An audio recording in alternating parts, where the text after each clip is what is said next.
Jake Morrison and his friends were disgusted when they saw Zara Washington make the cheer squad at Westfield High. To them, she was a black girl who didn't belong among their traditionally white cheerleaders. So they tried to get rid of her the only way they knew how, by attacking. But what Jake couldn't see beneath Zara's composed silence was tactical training from her Navy SEAL father. They thought she was helpless, thought she'd crumble like all his previous victims. He was catastrophically wrong, and Zara Washington was about to teach him exactly what happened when entitled bullies fatally underestimated a soldier's daughter. Before we go any further, comment where in the world you are watching from, and make sure to subscribe because tomorrow's story is one you don't want to miss. The gymnasium buzzed with nervous energy as 23 girls lined up for final cheer team announcements. Zara Washington stood third from the left, her hands steadied at her sides despite the hammering in her chest. She'd nailed every routine, hit every mark, and smiled until her cheeks ached during 3 grueling days of tryouts. "Ladies, you've all shown incredible spirit and dedication," Coach Peterson began, her clipboard held like a shield. "This year's Westfield High varsity cheer team will represent our school with pride and excellence." Zara's eyes swept the gym, taking in the sea of blonde ponytails and spray tans surrounding her. She caught sight of the football team filtering in through the side doors. Their practice had just ended. Jake Morrison led the pack, his quarterback swagger evident even in sweaty practice gear. Tyler Knox flanked him, thick arms crossed over his chest while Brandon Mills trailed behind, desperate to belong. "The following girls have earned their place on this year's squad," Coach Peterson continued. She read through the list alphabetically, each name met with squeals and embraces. Zara Washington. The words hit her like lightning. She'd made it. Actually made it. Around her, congratulations mixed with barely concealed surprise from some of the other girls. Zara kept her expression controlled, professional, the way her father had taught her. From across the gym, she felt eyes on her. Jake Morrison was staring, his jaw tight. He leaned over to whisper something to Tyler, who shook his head with disgust. Brandon just looked confused, following his friend's lead. "Congratulations to our new Eagles," Coach Peterson clapped. "Team meeting tomorrow after school. We have a lot of work ahead of us before homecoming." As the celebration continued around her, Zara gathered her gym bag and headed for the exit. The football players had positioned themselves near the doors, a convenience coincidence that made her pulse quicken. "Excuse me," she said politely, trying to pass. Jake stepped slightly to the right, not quite blocking her path, but making it clear she had to squeeze by. "So you're the new addition to our cheer squad?" "That's right." Zara met his gaze directly. "Interesting choice by Coach Peterson." Tyler's voice carried just enough volume for nearby students to hear. Very progressive. "I earned my spot just like everyone else," Zara replied evenly. Brandon shifted uncomfortably but stayed silent as Jake smiled, the kind of smile that never reached the eyes. "Oh, I'm sure you did. It's just that our fans have certain expectations about what their cheerleader should look like." The words hung in the air like smoke. Other students slowed their conversations, sensing tension. "And what exactly should they look like?" Zara asked, her voice steady despite the heat building in her chest. "You know," Jake shrugged, "traditional, the kind of girls who represent Eagle pride, blonde hair, school spirit, the whole package, like Barbie dolls." Zara tilted her head slightly. Tyler stepped forward, "Like girls who belong here, girls who understand what this school is about." "I understand perfectly." Zara adjusted her bag strap. "This school is about excellence, academics, and representing our community with pride. That's exactly what I plan to do." Jake's smile faltered for just a moment before returning. "We'll see about that. Football season's a long road. Lots of games, lots of pressure. Not everyone's cut out for it." "Good thing I am." She pushed past them without another word, feeling their stares burn into her back. Meanwhile, the 3 boys watched her walk away, their expressions darkening as other students filtered past them toward the parking lot. "Are you kidding me right now?" Jake's voice dropped low, meant only for his friends. "They actually put her on the squad?" Tyler spat toward the trash can. "This is exactly the kind of garbage that's ruining our school. What's next? They gonna make us kneel for the anthem too?" Dude, what if she's one of those girls who thinks she's better than everyone? Brandon finally spoke up, his voice uncertain but trying to match their energy, like Axel Squartin stuff. Oh, she definitely thinks she's something special, Jake replied, his jaw clenched. Did you see how she looked at us, like we were the problem? Tyler's face twisted with disgust. I'm not cheering next to that. My dad's going to lose his mind when he finds out they put some diversity hire on the squad instead of Ashley Martinez. Ashley's been waiting 2 years for this. It's not right, man. Jake shook his head. Our fans don't want to see that representing our school. They want real Eagle girls, not some... He let the sentence hang, but his meaning was clear to his friends. Brandon nodded eagerly, desperate to fit in. Yeah, exactly. Like, what are people going to think when they see our cheerleaders? This isn't that kind of school. Well, she's about to find out what kind of school this really is, Tyler said, cracking his knuckles. Football season's going to be real educational for her. Jake's smile returned, cold and calculating. Oh yeah, real educational. The harassment started small, almost innocent enough to dismiss as coincidence. Monday morning, Zara arrived at her locker to find it slightly ajar. Her combination lock hung open, and someone had rearranged her books. Nothing missing, just disturbed. She glanced around the hallway, catching Jake Morrison's eye 3 lockers down. He was talking to some sophomore girl, but his attention kept drifting to Zara. Weird, she muttered, reorganizing her textbooks. By third period, word had spread about the new cheer roster. Zara felt the stares in every hallway, heard the whispered conversations that stopped when she passed. Some students smiled encouragingly, but others looked confused, like she was a puzzle they couldn't solve. Hey, Zara, Madison Clark caught up with her after English class. I'm so excited you made the team. We're going to have such an amazing season. Thanks, Madison. I can't wait to get started. Don't let anyone make you feel like you don't belong, okay? You earned this just like the rest of us. The fact that Madison felt the need to say it confirmed what Zara already suspected. During lunch, she sat with her usual group of friends from Honor Society when Tyler Knox walked past their table. His shoulder bumped her chair hard enough to jostle her backward. Oops, he said, without stopping or looking back. Sorry about that. Her friend Jessica frowned. That was weird. Tyler's never that clumsy. Maybe he's having an off day, Zara replied, but she was already cataloging the incident in her mind. The real message came during 7th period study hall. Zara pulled out her phone to check the time and found a notification from Instagram. Someone had tagged her in a post.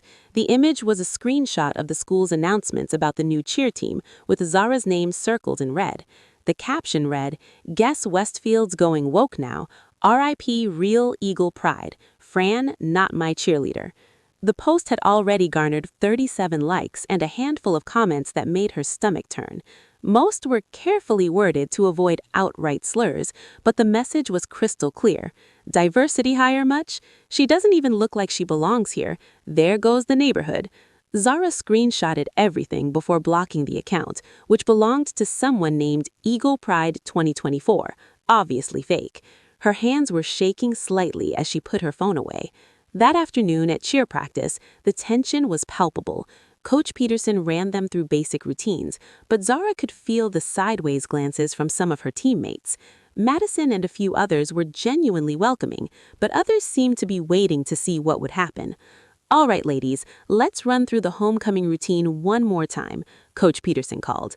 Zara, you'll be in the back row for now, until you learn all the formations. As they lined up, Brittany Stevens, a junior with perfectly curled blonde hair, positioned herself directly in front of Zara.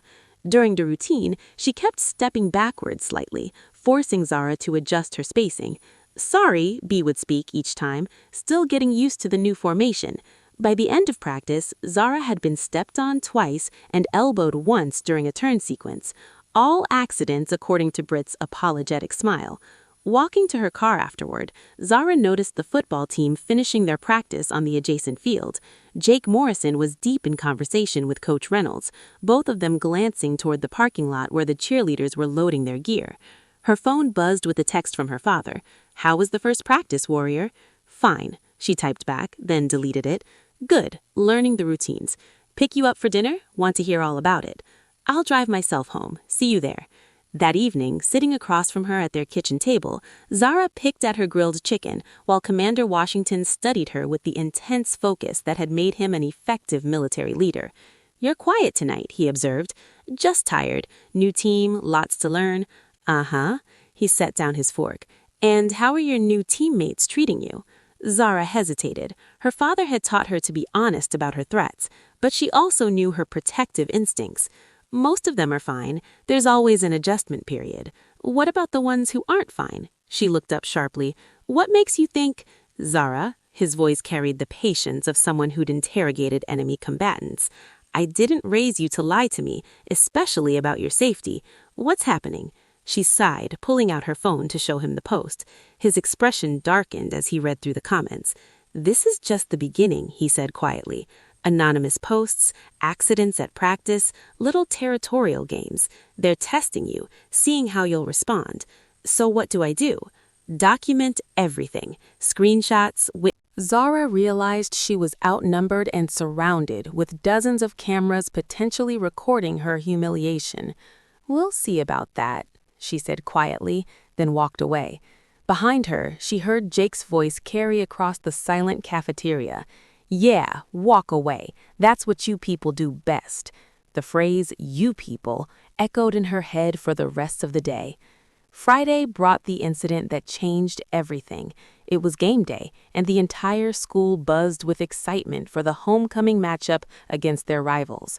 Zara had finally learned the routines well enough to move up to the second row, and despite everything, she felt a genuine thrill about performing in front of the crowd.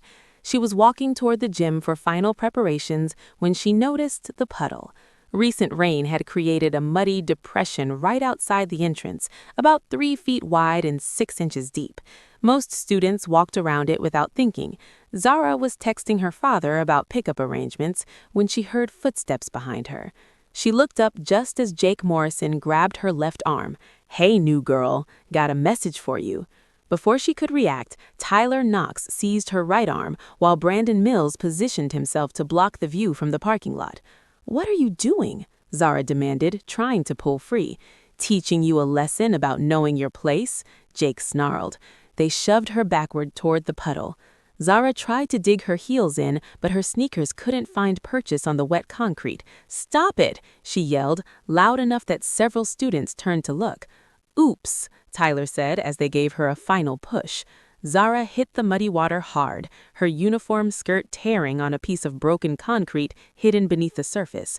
Cold, dirty water soaked through her clothes as she scrambled to get up. The 3 boys stood over her, no longer bothering to hide their satisfaction. "Looks like you slipped," Jake said loudly. "How clumsy." Several cheerleaders had come outside, drawn by the commotion. Madison gasped and rushed forward. "Oh my God, Zara, are you okay?" "I'm fine," Zara managed, but her voice cracked. Mud streaked her face and arms, and her torn uniform exposed her dignity along with her skin. Brittany Stevens pulled out her phone. "This is so going on Instagram. #EpicFail." "Don't you dare," Madison snapped, but Zara knew it was too late. By tonight, half the school would see her humiliation.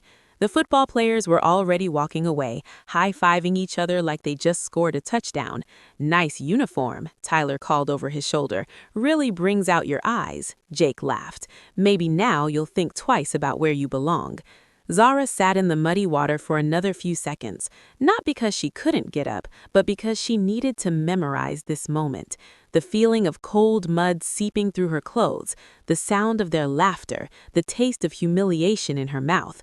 Most importantly, the absolute certainty that this could never happen again.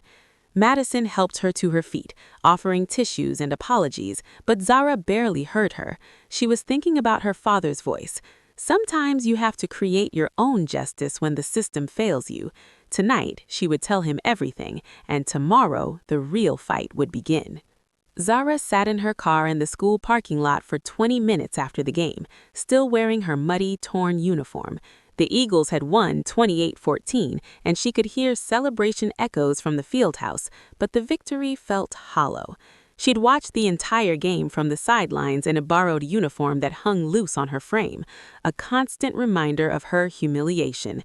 Her phone buzzed with texts, some supportive from Madison and her Honor Society friends, others sharing links to social media posts that made her stomach turn. The video of her being shoved into the puddle had already been shared 43 times, with captions like, "Diversity hire gets reality check," and "When keeping it real goes wrong." Finally, she drove home. Commander Washington was waiting in the kitchen when she walked through the door, still in her stained uniform. He took one look at her and set down his coffee mug with deliberate precision. What happened? Zara had planned to ease into the conversation, maybe start with the minor incidents and work up to today, but seeing her father's controlled expression, the same look he'd worn when briefing his SEAL team before dangerous missions, she found herself telling him everything at once. "3 football players have been harassing me since I made the team: Jake Morrison, Tyler Knox, and Brandon Mills. It started with comments about how I don't belong, then missing shoes, vandalized locker, social media posts. Today, they shoved me into a mud puddle in front of half the cheer squad and tore my uniform." Her father listened without interruption, his face growing progressively darker. When she finished, silence stretched between them for a few heartbeats. "Show me the social media posts," he said quietly. Zara handed over her phone. Commander Washington scrolled through comments, his jaw tightening with each swipe. "And the school's response?" "Principal Martinez told me to keep a low profile and let it blow over." Something dangerous flickered in her father's eyes. Did he now? "Dad, I know what you're thinking." "But what am I thinking?" "That you want to go to the school and handle this yourself, but that'll just make things worse for me. They'll say I can't fight my own battles." Commander Washington studied his daughter with new respect. "You're right, but this can't continue." "I know. That's why I need you to teach me." "Teach you what?" Zara met his gaze directly. "Everything. How to defend myself, how to fight back, how to make sure this never happens again." Her father was quiet for a long moment, weighing her words. "Physical confrontation should always be the last resort, Zara. Once you cross that line—" "They already crossed it. They put my hands on me today." "Fair point." He leaned back in his chair. "But there are other ways to handle bullies, strategic ways, ways that leave them no room to claim victimhood." "What do you mean?" "I mean, you're David Washington's daughter. You're smarter than those boys. You're more disciplined, and you have something they don't." "What's that?" "Patience, and a father who spent 20 years learning how to neutralize threats." His smile was cold as winter steel. "Tell me everything you know about them, their schedules, their habits, their weaknesses. We're going to plan this like a military operation." Meanwhile, across town at Jake Morrison's house, the 3 football players were celebrating their victory in more ways than one. "Did you see her face when she hit that water?" Brandon laughed, taking another drink from his stolen beer. "Priceless."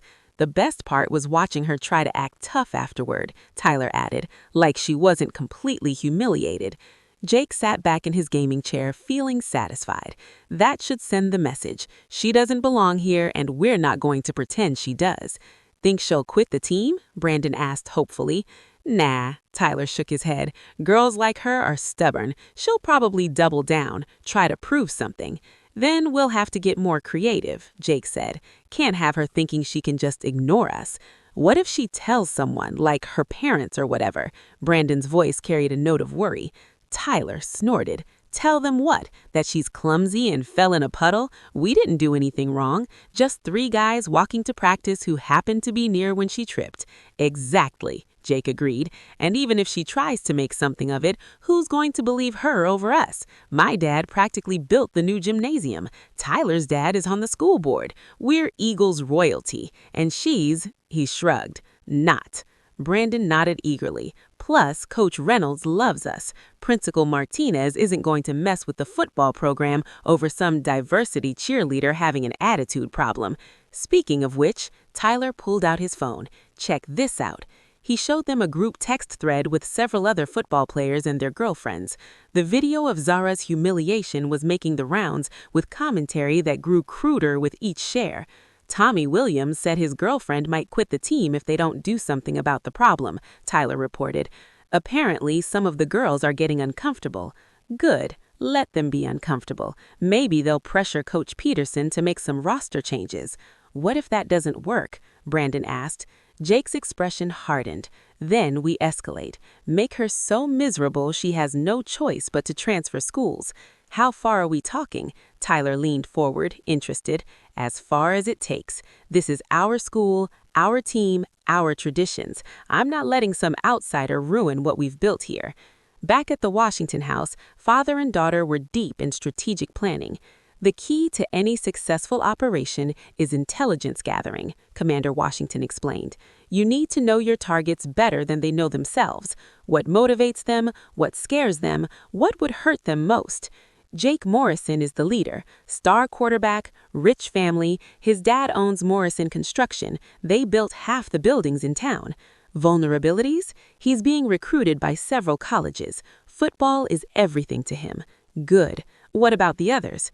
Tyler Knox, his father, is on the school board. Tyler's not as smart as Jake, but he's more violent. Scholarship kid, I think. Football is his ticket out. And the third one, Brandon Mills, follower, not a leader, desperate to fit in with the other two. Parents are divorced, lives with his mom. Commander Washington nodded approvingly. You've been paying attention. Now, lesson 1. Never attack when your enemy expects it. They're feeling confident right now, untouchable. That's when they make mistakes. What kind of mistakes? The kind that leave evidence, the kind that expose them for what they really are. He stood up. But first, we need to make sure you can protect yourself if this gets physical again. You mean fight training? I mean survival training. There's a difference. His expression grew serious. What happened today was just the beginning, Zara. They're going to escalate because you didn't break. Are you prepared for that? Zara thought about the mud, the laughter, the cameras recording her humiliation. I'm prepared for whatever it takes. Then we start tomorrow. But remember, we're not just teaching you to fight, we're teaching you to win.